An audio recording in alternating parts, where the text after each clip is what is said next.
Hello friends, welcome to our channel, and in today's video clip, I will show you and also tell you how you can easily remove the recently closed clutches feature in Safari app. Friends, please subscribe to this channel. Also write your comments at the end of the video, and don't forget to be sure to put your likes. So, let's get started. And please open the Safari application. Next, you need to scroll down to the bottom, where you'll find this Edit button. Click on it.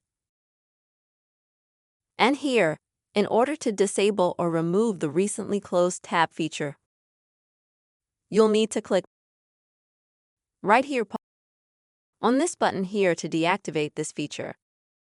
Friends, that's it. This is the very simple way you can quickly and easily remove the recently closed tabs feature in Safari app. I really hope this video was useful and helpful to you.